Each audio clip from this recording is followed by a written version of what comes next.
I woke up early that morning with a strange mix of optimism and duty. The snow had barely dusted the sidewalks outside my apartment window, and the chill hadn't yet crept into my bones. It was the first Saturday of December, and I had decided, maybe foolishly, that this would be the year I initiated our family's holiday gathering. My daughter, Indira, was still in her pajamas, curled on the couch with a cinnamon roll and a sketchbook. She glanced up as I spread out a stack of blank holiday cards on the kitchen table. "You're doing the Christmas invites?" she asked, half curious, half skeptical, as only an 8-year-old could manage. "Yep," I said, trying to inject more cheer into my voice than I felt. "Going old school, handwritten cards this year." Indira tilted her head, brushing her curls from her eyes. "Even to Grandma and Grandpa?" "Especially them." She didn't say anything more. Just drew a snowman on her page and added a scarf that looked suspiciously like the one I gave my mother last year, the one I never saw again. I wrote out each envelope with careful attention. I even added little gold stars on the corners, thinking maybe that extra bit of effort would soften something. Bring a little warmth back.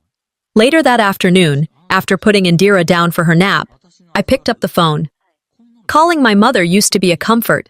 Now it felt like a formality. I dialed the number and pressed the speaker button. "Hello?" Her voice was clipped, but not unkind. "Hi, Mom. Just wanted to see if we could plan something for Christmas dinner this year. I thought maybe we could do it at my place. Small, cozy." There was a pause, a long one. "Oh, that's sweet, Estelia," she said finally. "But we already made arrangements with Xerxes and Isolda. They're hosting at their place this year. You know how well they organize things." My hand tightened around the edge of the counter. "Right. Of course, I just thought, well, you know how busy this season gets. We barely have room at the table this year." There it was. Again. I took a breath, tried to sound casual. "No problem. Just wanted to ask. Merry Christmas in advance, then." "Merry Christmas, sweetheart," she replied. But the words sounded rehearsed, mechanical, like it had already been said to too many people that morning. I hung up, stood in the quiet of my kitchen, and stared at the phone like it had just delivered a court summons. Then I looked at the pile of cards still unsent. I slid hers into the trash. The rest of the day passed in a blur. I took Indira to the local market, helped her pick out a toy for the neighborhood charity drive, made dinner. But something small and sharp had lodged itself beneath the surface of my calm. That night, after Indira had gone to bed, I checked my email. Among the newsletters and retail spam was the annual Heart Family Holiday Newsletter, sent from Isolda's address. I clicked. Bright red borders, clip art holly, paragraphs about everyone's accomplishments, Xerxes' gym expansion, Isolda's latest consulting award, the twins winning science fair medals. Then came the line that froze my hands. "We're thrilled to host the whole family this year at the Hart residence for a very special Christmas Eve." Attached was a PDF with the guest list and schedule. Every name, every time slot. Cousins I hadn't seen in years. Friends of family, even neighbors. But not mine, not Indira's, not even a mention. I stared at the screen for a long time. Something inside me burned, not with anger, not yet. It was something older. A slow realization that this wasn't an oversight. It was a pattern. Being ignored is sometimes more painful than being rejected. I'd read that somewhere. Lisa Oliveira, I think. Never understood it until now. And I hovered over the reply button for too long. I could have written something cutting, or gracious, or anything at all. Instead, I texted my brother. "Hey, y'all doing Christmas at the house?" He responded a few minutes later. "Yeah. Thought you were traveling this year." Traveling? I hadn't said that to anyone. Hadn't mentioned it. Hadn't planned anything. I set the phone down and walked to the mirror in my hallway. The one with the gold trim my dad once picked out for me at a flea market. I looked at myself. Older than I remembered. Tired. But not weak. What do you call a home that never leaves room for you? I stood there a while, then went back to the kitchen, pulled out the only card I'd saved from the trash. I opened my planner and started writing something else. I didn't know it yet, but that Christmas would change how I saw family forever. It was a Tuesday afternoon when my phone vibrated with a new notification. I was in the middle of making hot cocoa for Indira when I glanced down and saw the preview. Salandra Hart tagged you in a photo. My heart caught for a second. Tagged? Maybe this year she was trying. I wiped my hands, tapped the screen, and waited for the photo to load. There it was. The living room I knew like the back of my hand. White lights strung around the windows, the same ceramic Santa that had stood in the corner since I was a teenager. Everyone was gathered around the fireplace, Xerxes holding a glass of wine, Isolde laughing too hard, their twins half buried in wrapping paper. My parents stood at the center, arms around each other, beaming, and beneath it, the caption, "My whole world in one frame, #family is everything." Except Indira and I weren't in the frame. We weren't even in the tags. I clicked the photo details. 10 people tagged. None of them were us. My finger hovered over the comment button, then closed the screen. A dull pressure settled behind my eyes, that kind of ache you get when you know you're not supposed to be hurt. But you are. Later that night, after Indira went to bed, I scrolled back through old photos. There was a family picture from 5 years ago, Christmas Eve, matching pajamas, my arm around Indira, Dad holding a glass too close to the tree. That photo was gone now. Archived. Hidden. Erased. I'd been deleted digitally, not with malice, but with indifference. I remembered something Malis once said to me over coffee. The cruelest thing you can do to someone is act as though they never existed. She was right. Pain isn't always loud. Sometimes it's silent, systematic, polite. That weekend, Malis invited me to a community fundraiser dinner. I said yes, not because I wanted to go, but because I needed to be anywhere else. She picked us up and we drove through the neighborhoods lit with 2 perfect lights, the ones where families posed in matching scarves for their cards. Spokane in December was always beautiful and cruel at the same time. We arrived at the venue, a modest hotel ballroom filled with tinsel and the scent of overly sweet cider. As we found our seats, I noticed Salandra across the room, chatting animatedly near the buffet line. Isolde stood beside her, laughing as if she were hosting the event. I took a seat at our assigned table and focused on the bread basket, trying to ignore their presence. But fate has a strange sense of humor. "Salandra," an elderly woman called across the room. "Is your daughter here tonight?" I looked up instinctively. Salandra turned, placed a graceful hand on Isolde's shoulder, and smiled. "Yes, both of my kids are here tonight." I didn't drop my glass. I didn't gasp. I just sat perfectly still, the ice in my drink clinking against the side like a bell at the end of a funeral. Malis didn't say anything. She just reached under the table and touched my wrist gently. I nodded once, excused myself, and walked calmly to the restroom. In the mirror, I barely recognized the woman looking back at me. Not because of the makeup or the dress, but because she wasn't surprised anymore. Not really. They didn't forget me. They chose to leave me out. Again and again, in subtle ways that no one would notice unless they were looking for the empty chair. I splashed cold water on my face, dried it with a paper towel that smelled like chemicals, and walked back out. I returned to the table, smiled at Malis, and leaned in close. "I didn't just disappear," I whispered. "They made me invisible."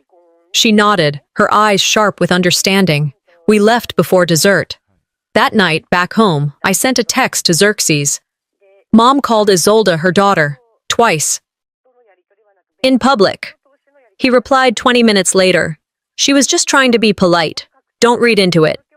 I stared at that message longer than I should have, then typed and deleted 5 different responses. In the end, I wrote nothing, because what do you say when your own brother defends your erasure?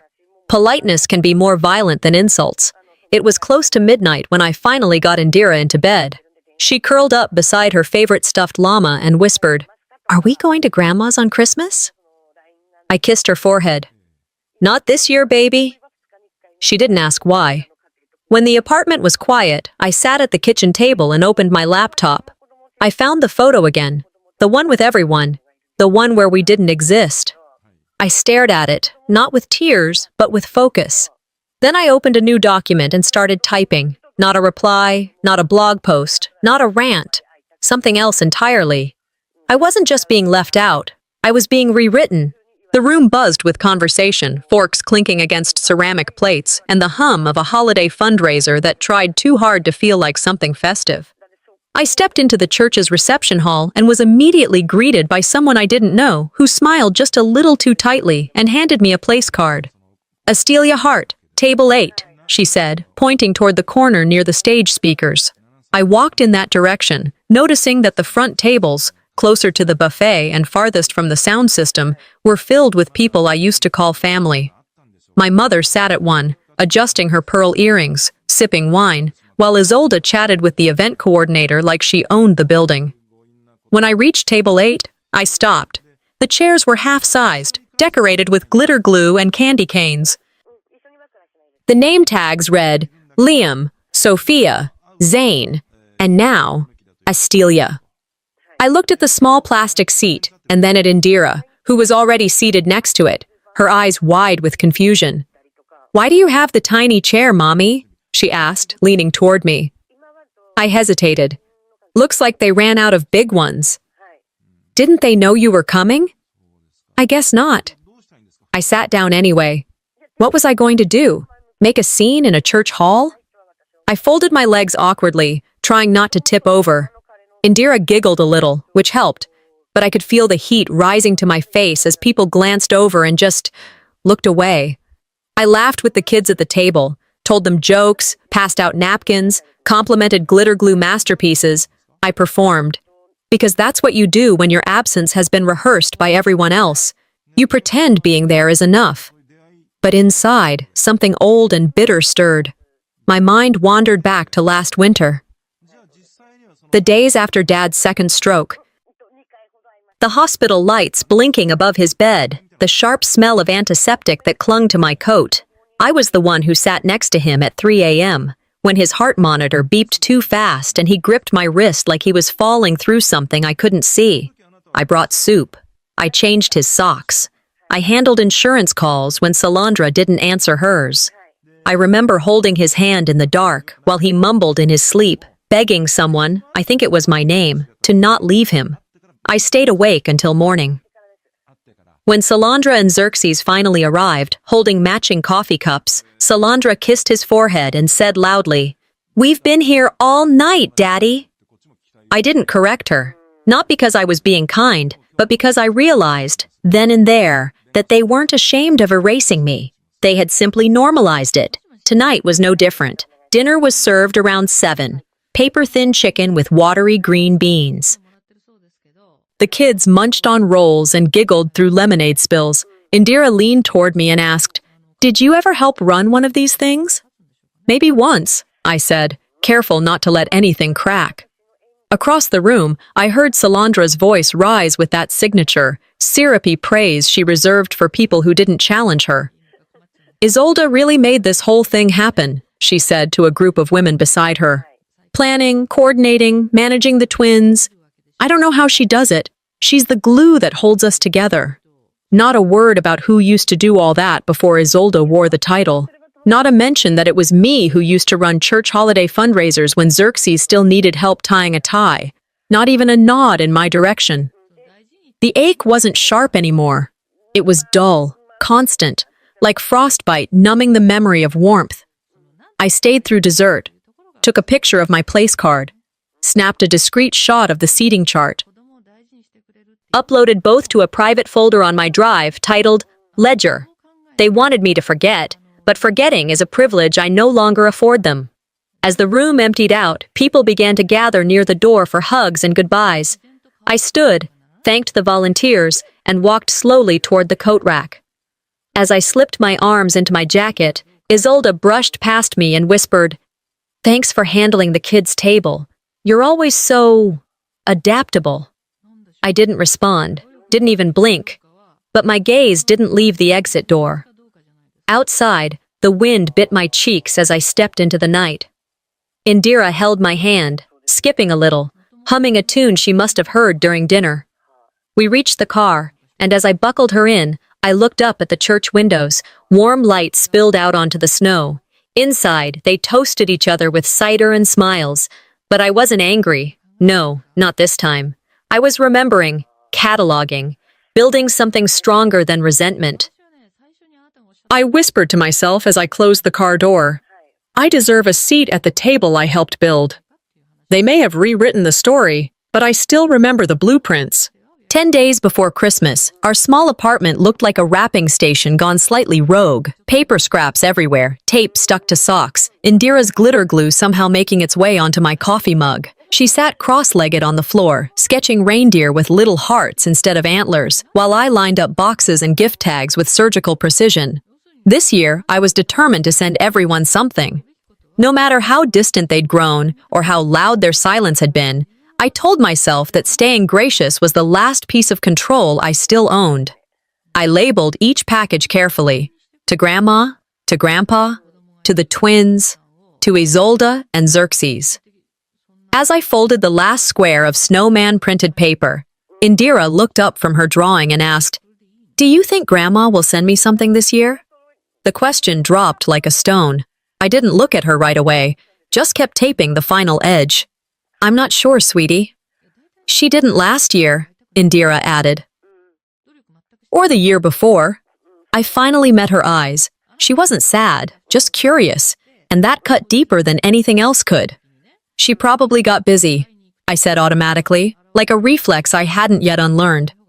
"Maybe she sent it late." Indira didn't press. She went back to drawing, humming softly to herself. But the lie I'd just told hung in the room like smoke. I stared at the stack of neatly wrapped boxes and felt an ache settle in my chest. They weren't just erasing me anymore, they were rewriting her story too. The next day was her school's winter concert. Indira wore the red velvet dress I'd sewn patches onto 3 times already. She stood proudly on stage, singing with her classmates. I clapped louder than anyone, maybe too loud, but I needed her to feel seen.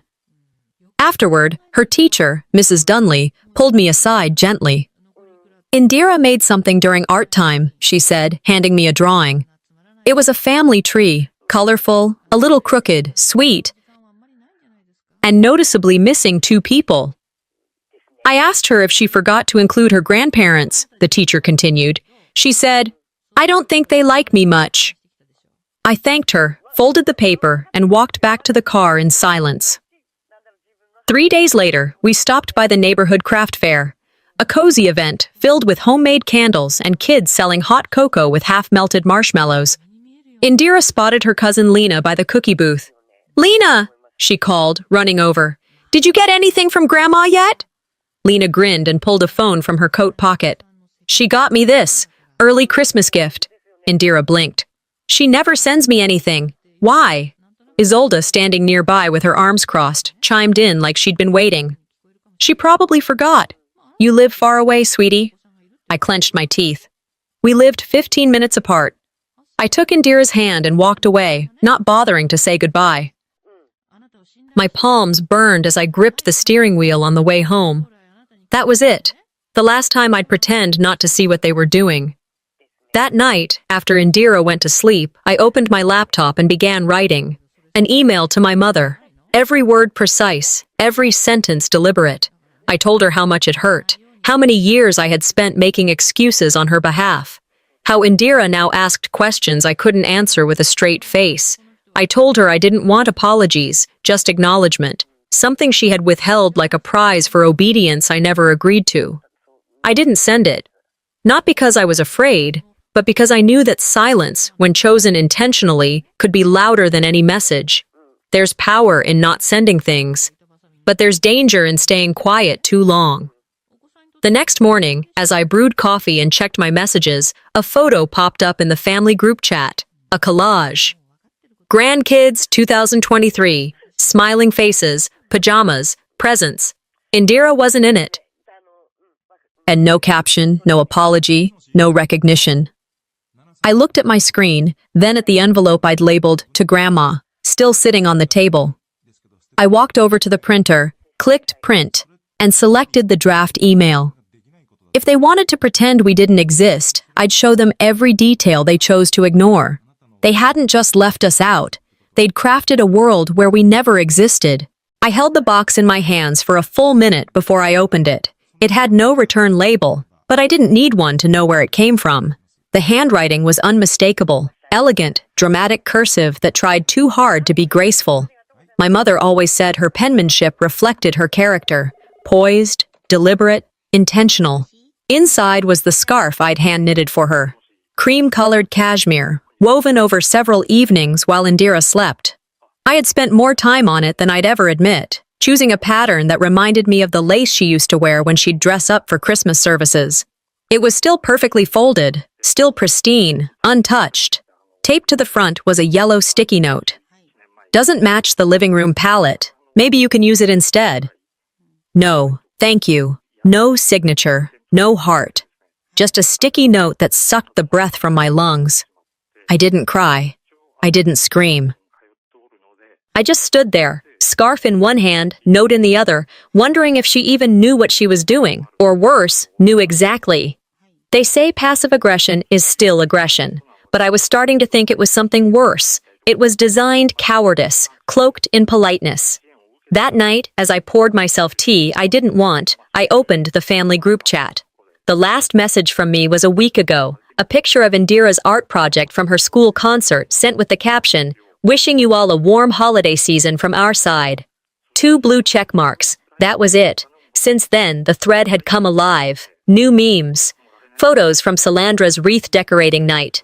A reminder from Isolde about bringing wine to Christmas Eve. I was never removed from the group. I was simply left behind, bypassed, skipped over like a number too small to matter. A cousin I barely spoke to posted, "Only real family allowed this year," with a laughing emoji. I took a screenshot, then another. I sent one to Xerxes with a single message. "You see this, right?" He responded 10 minutes later. "You always take things too personally." My fingers hovered over the keyboard. "Because they are personal," I typed, then deleted it. Instead, I opened my notes app and wrote what I really wanted to say. If I'm not part of the family, stop using my silence as proof of agreement. I didn't send that either.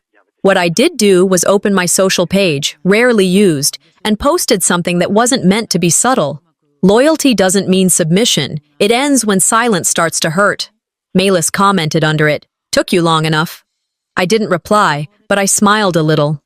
That night, I opened my laptop and created a new folder titled Family Ledger.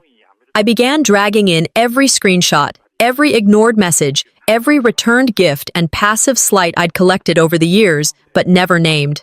I labeled each one like a case file. Some people journal their pain, others drink it away. And I document mine. And now, with my hands shaking only slightly, I typed the title of the first entry. Receipts. They taught me to be silent, but I learned how to keep records instead.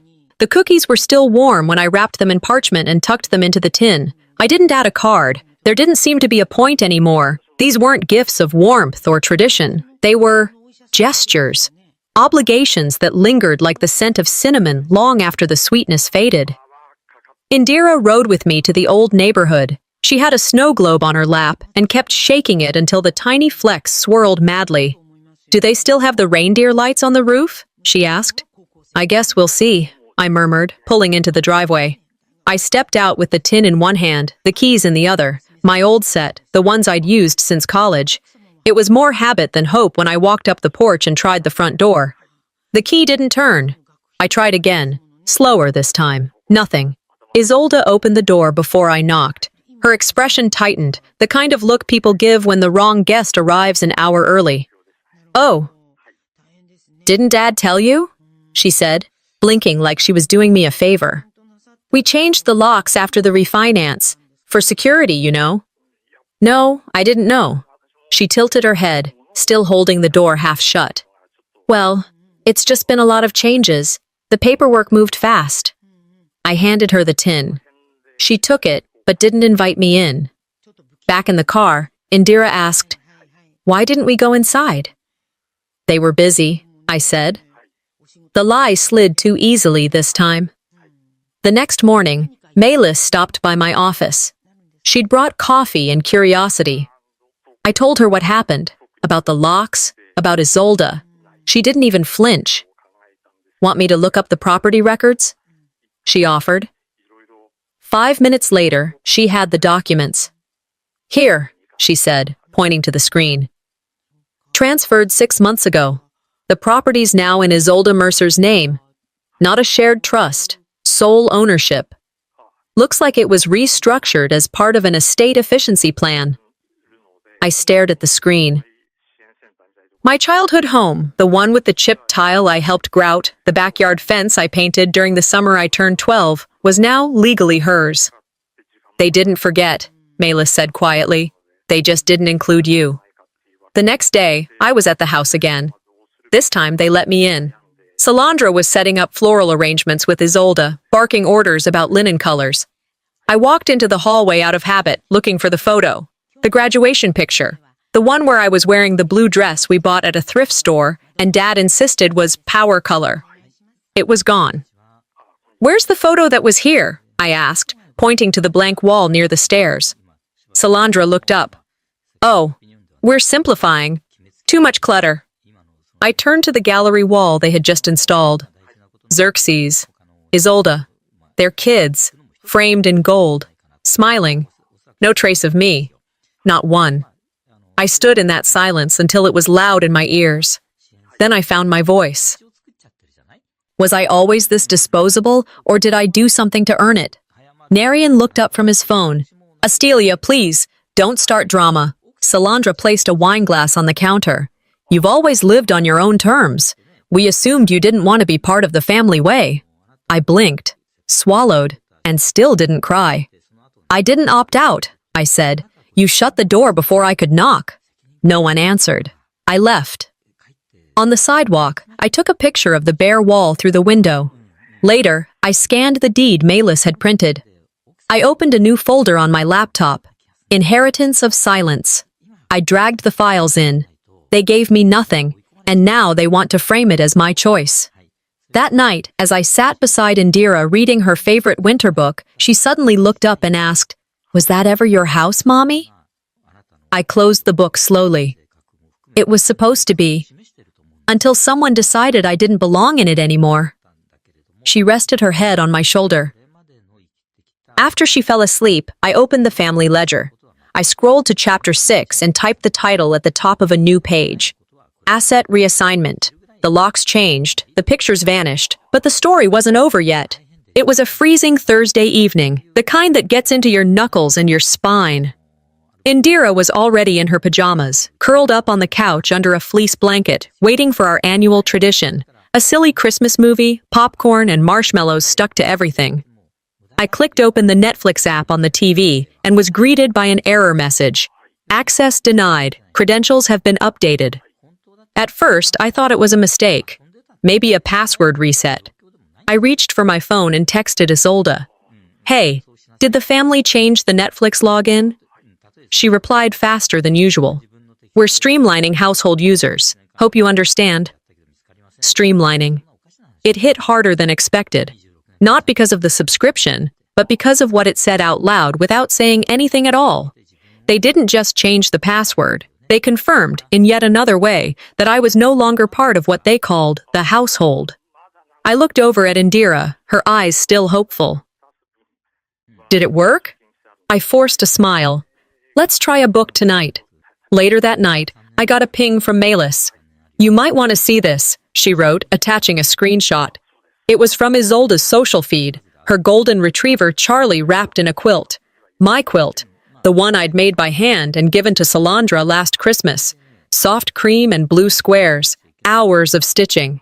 The caption read, Charlie loves his new throne, #luxury pup, #Christmas comfort. And beneath it, a comment from my mother. Looks better on him than on the couch. I sat there, motionless. My hands clenched tight enough around my mug that I almost cracked the handle. That quilt was supposed to mean something, but in their hands, even my warmth could be used to humiliate me. I opened my laptop. Folder, Family Ledger. Subfolder, Public Humiliations. I uploaded the screenshots without emotion, like filing a report. Then I walked over to the hall closet, pulled out the gift I had wrapped for Salandra 2 weeks ago, an antique brooch I found at a local shop, just like the one she wore in an old family photo. I held it in my hand, then slid it back into the drawer. No more peace offerings to people who celebrate my humiliation. The next morning, I called Malis again. "Can you check something for me?" I asked. "The Netflix account. I think I've been paying part of it." She dug into it. Less than an hour later, I had my answer. "You've been auto-drafted for the family plan for 3 years. They never took your name off the billing group." That was it. I canceled it.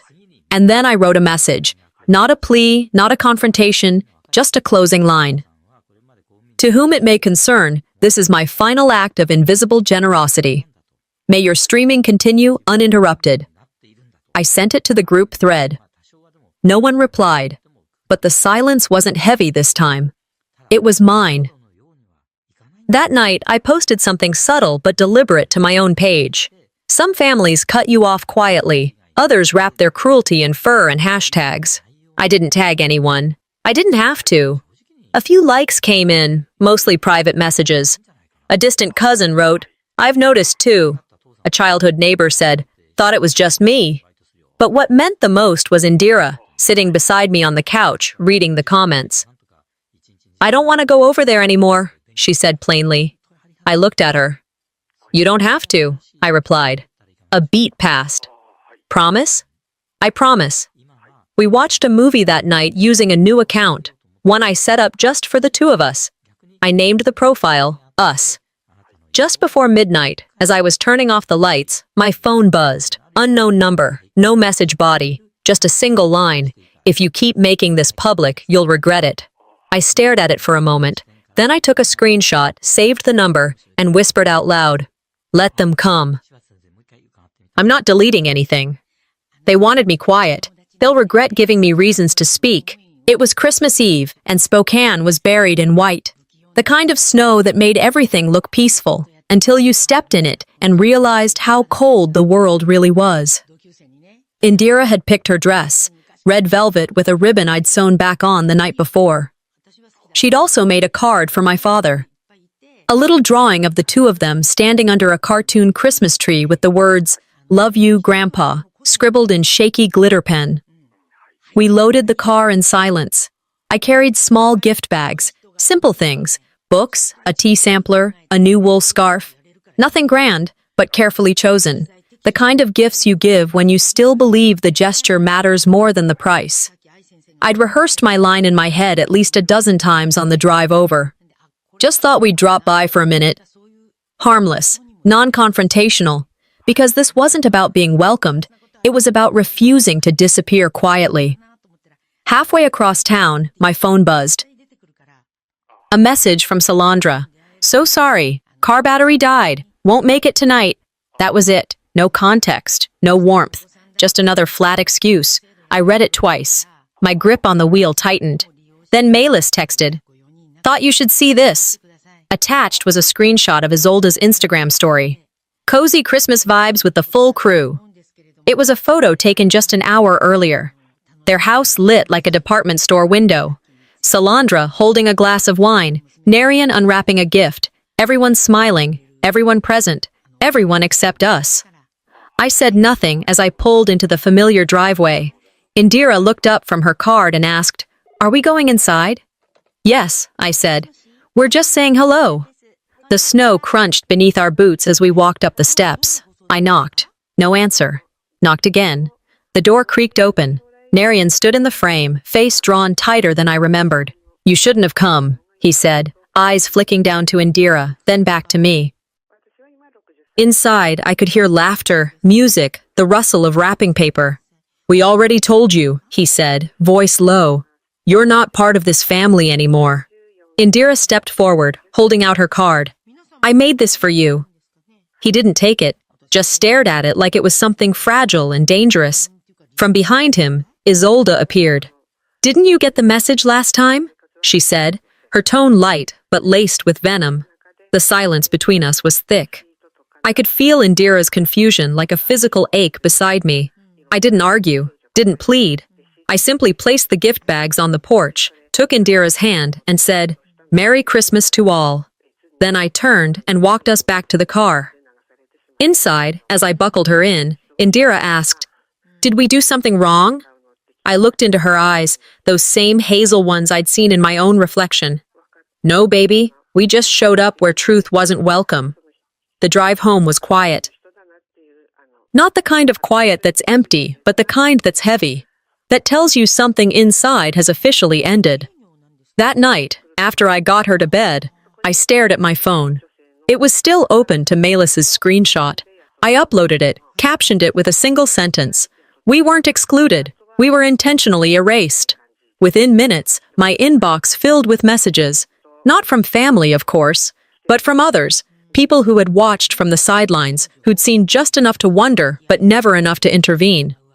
"Are you okay?" I had no idea. That's not right.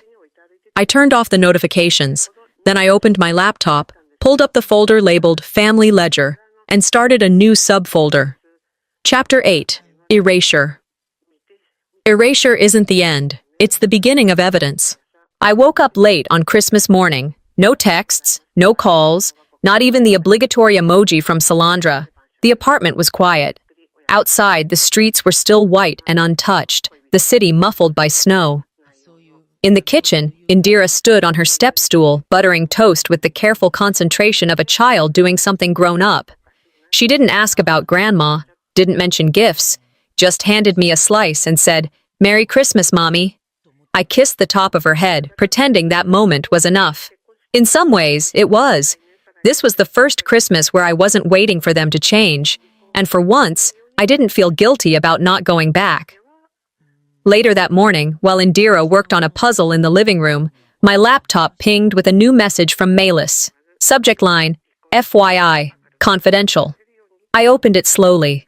Attached was a PDF labeled, Heart Family Trust, amended. Every page was a punch. My name, absent. Salandra and Narayan's assets, everything, including the family home, redirected solely to Xerxes and Isolde. Clause 4B hit the hardest. Given her history of independence and detachment from core family functions, Astelia Hart is to be considered self-reliant and is therefore not included in future distributions. I wasn't disinherited. I was strategically eliminated. Before I could even react, another email popped in, from Isolde, CC'd to multiple relatives. "Here's the finalized version of the will and trust," she wrote. "Please disregard the earlier draft, the one where Astelia was still listed. That was outdated." I blinked. My name was still on the CC list. They didn't even notice. My breath slowed. I wasn't just left out. They rehearsed my erasure. I saved everything. Every attachment. Every forwarded message. Then I got to work. I printed the PDFs. Created a new folder on my desktop, the archive. Inside it, subfolders labeled legal moves, silent exclusions, digital footprints. I labeled each file with dates and names, cross-referenced timelines. It felt surgical, cold, necessary. I remembered my father once telling me over breakfast, "Truth only matters when nobody wants it told." At the time, I thought it was a poetic way of defending his stubbornness. Now, I saw it for what it was. A quiet warning from a man who knew what silence cost. By early afternoon, I sat back, fingers sore, mind buzzing. I didn't cry, didn't scream. I just updated the signature on my email. Those who choose silence over fairness lose both. I opened a new Word doc. This time, it wasn't a rant or a journal entry. It was a letter. To my lawyer. No demands, no threats, just documentation. "This isn't a claim," I wrote, "but a record, in case one is ever needed." Justice doesn't always start in court. Sometimes it begins in quiet folders. Around sunset, Indira taped a paper snowflake to the window. She turned and said, "We can make our own traditions, right?" I nodded. "Yes, we already are." She smiled and went back to her markers.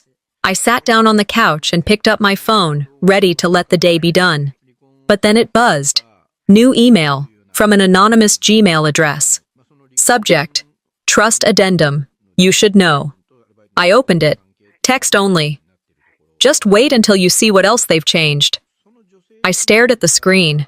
My fingers didn't shake this time. I clicked download. I thought I'd seen every betrayal, but this one had legal headers. December 26th started with an envelope Malis slid across my kitchen counter. "I finally pulled it," she said, brushing snow from her coat sleeves. "It took a while to unseal the archive, but I got it." I opened the folder carefully. Inside, wrapped in legal parchment, was a letter, not typed, handwritten, Narian's name at the bottom. "I tried to give this to you," Malis said quietly. "Your mom blocked it, said it would inflame tensions." The handwriting was shaky, but unmistakably his. It opened with a line that read like it had been carried for years. "I failed you, Estelia. I saw what was happening and did nothing." I sat at the table, blinking through the rush of heat behind my eyes. He apologized, not just for what they had done, but for the man he hadn't been when it counted. He called me the only one who ever showed up when it wasn't convenient. He ended with a wish to make it right, signed it with his full name, and dated it almost a year ago. That same afternoon, Malis called again. "Bad news or worse?" I asked, already bracing. She didn't hesitate. "Worse. I found your name tied to a co-signed gym contract. A franchise Xerxes ran 3 years ago. It defaulted. You're still listed." "What?" "You've got 2 outstanding invoices flagged under your credit.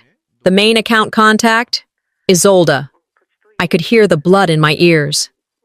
This wasn't rejection. This was theft in my name. Within an hour, I was sitting across from a lawyer in a quiet office on the north side of town. The firm was small, family-run, but thorough. I laid everything out.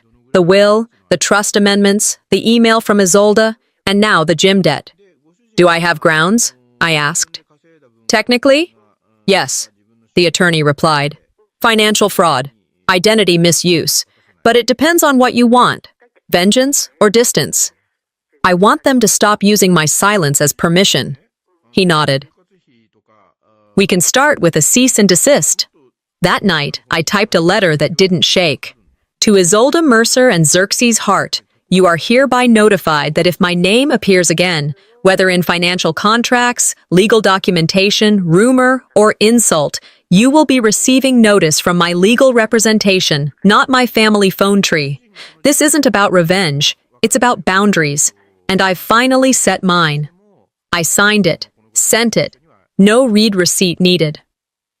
2 days later, I posted a redacted version of the financial records and the letter from my father to my private profile, visible only to extended relatives, old friends, the people who had whispered behind my back for years. The caption was simple: "You don't need revenge when truth is this detailed." I didn't name names, I didn't add flames, but the inbox filled quickly. "We never knew. I thought you moved away. I always wondered why you stopped coming around." I didn't respond to most of them. Instead, I hung a new drawing on our refrigerator. Indira's family tree from school. It had 3 names on it: hers, mine, and Malis. When her teacher asked why, Indira told her, "Family is who shows up when no one else does." It was small, but it was honest, and I framed it. That night, while brushing Indira's hair, I finally exhaled. For the first time in weeks, maybe months, there was no rage riding under my ribs, no panic, just stillness, until my phone chimed. Email from Salandra Hart. Subject: "We should talk, just the 2 of us." I didn't open it. Instead, I opened Narian's letter again, highlighted one line he wrote in faded blue ink. "You were always the heart of this family." I wasn't waiting for their change. I was becoming mine. New Year's Eve began with the kind of sky that looked like it couldn't decide between hope and frost. It was bright, but cold, like Spokane couldn't quite shed the bitterness of December. I sat by the window with my coffee, Narian's letter open beside me. I'd read it 6 times since Milos handed it to me, and yet every word still landed like a fresh bruise. But today, it didn't sting. Today, it gave me something else. Permission. I picked up my phone and dialed his number, straight to voicemail. I didn't leave a message. Next, I typed out a short text to Salandra. "We can talk, if you're ready to be honest." Send. Seconds later, the response came. Not from her directly, but from the system. This user has blocked you. I stared at the screen for a moment, then chuckled. Not out of hurt, but clarity. That was her final word, her chosen punctuation. And I didn't need anything more. Mid-morning, I took Indira with me to the old bookstore downtown. The same one Narayan used to bring me to on my birthdays when I was still his girl. It hadn't changed much. Same creaky floors, same owner who smelled like peppermint and newspaper ink. We browsed slowly. I picked up a copy of The Art of Letting Go. No symbolism needed, just timing. The clerk smiled as she rang me up. Starting the new year clean, huh? I think I started that a few weeks ago, I said. On the walk back to the car, Indira asked, "Do you think they'll miss us someday?" I didn't answer right away. I watched her breath fog the air. She was so calm, so matter-of-fact, like she already knew what I was still learning. "That's not ours to carry anymore," I finally replied. At home, we laid out the gifts that never made it to their intended destinations. Ornaments, books, the candle set I picked out for Salandra, still wrapped in silver foil. We donated every single one to a local shelter. That night, we lit 3 candles by the window. One for memory, one for letting go, and one for whatever came next. Before bed, I drafted a post, not on the family group thread, but on my private page where only my people live now. To those who ask what happened, it didn't happen in one day. It happened slowly. It ended because I stopped apologizing for being the one who kept trying. I didn't tag anyone, didn't mention a name, and yet, the message was loud. I archived everything the next day. All the photos, emails, documents, the will, the trust, the contract they tried to sneak past me, the screenshots of every slight. I kept them, but I didn't look at them anymore. The apartment was quieter now, not from loss, but peace. We spent the next morning rearranging things, moving artwork, packing up a few family items, relocating the framed family tree to the back of the hallway closet. Indira helped. She looked at the empty space on the wall and said, "It looks better like this." "We're allowed to leave the photo," I told her. "We're just not letting it define the room anymore." We ended the day walking through the neighborhood lights, sipping hot cocoa. Not chasing any memory, just being present, just being us. That evening, as I poured myself tea, my phone buzzed with an unfamiliar address. It was an email from a legal firm I didn't recognize.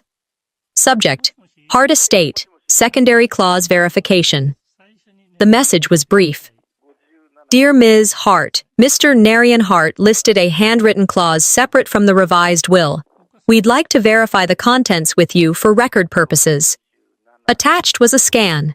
His handwriting, a little more frail than the letter Malus had given me, but it was still him. "For Astelia, the part of our family I never should have let go." Closure doesn't come from others, but sometimes it finds its way to you anyway. The new year began the way I always wished the old ones would end, quiet, honest, and free of obligation. It was the first Tuesday of January. The air outside held the kind of cold that didn't sting anymore. It just reminded you that change had come. I sat across from a man in a charcoal suit with gold stitching on his cufflinks. My father's former estate attorney.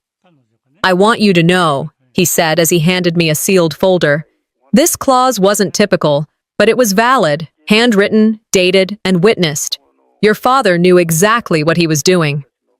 Inside the folder was the override, a handwritten addendum, legal, binding, and complete with a separate video statement. It gave me partial access to the value of the house I grew up in. The house I was told wasn't mine. The house where I watched my own memories get erased from the walls. "He couldn't undo everything," the attorney continued. "But he gave you this, because he knew they wouldn't." I nodded. Not because I was grateful in that moment, but because I understood the magnitude of what a dying man finally found the strength to say. That night, I sat on the couch while Indira colored by the window, the flicker of streetlights bouncing off the snow. I opened the flash drive. There he was, Narayan Hart, thinner, older, a tremor in his hands, but his voice still steady. "I let them decide you didn't belong," he said, "and I regret it every day." He named them, Isolde, Salandra, without venom, but without protection.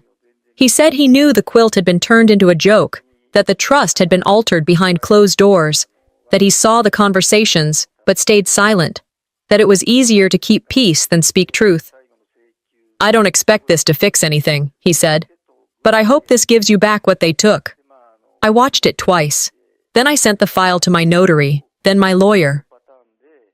Then, quietly, to two other family members who always looked at me with suspicion and pity. The next morning, I emailed a digital cease and desist to Salandra and Isolda. Attached were 3 documents: the new will, the debt record, the video statement. 10 minutes later, Isolda texted, "You think this changes anything?" I replied with one sentence, "It already has." I didn't post a thing publicly, no status update, no moral speech, but the whispers started on their own. A message from a distant cousin. "I just wanted to say I'm sorry. We never knew." A friend of my father's wrote, "I always wondered what happened between you all. Now I know it wasn't you." I didn't respond. I didn't need to. Instead, I took a portion of the financial settlement and opened a college account in Indira's name, labeled, "From Grandpa Narayan." The rest, I donated. To a shelter for women estranged from family. I made the donation in Salandra's name. The receipt came with a thank you note addressed to Ms. Salandra Hart, in honor of those no longer invisible. I printed it and tucked it away, not out of pettiness, but symbolism. That weekend, Indira and I stood outside the family home. She didn't know why we were there, just that we needed to see it one more time. I didn't go in. I looked at the porch where I used to play with sidewalk chalk, at the upstairs window where I read books during thunderstorms, at the door that no longer opened for me. Then I whispered, mostly to myself, I didn't lose a family. I lost a frame that no longer fit the picture. We turned away, walked back to the car. Later that night, just as I was setting down my tea, my phone buzzed. Voicemail, from Salandra. I stared at it for a long moment, pressed my finger to the screen, then hit delete. And for the first time, I didn't need to hear it.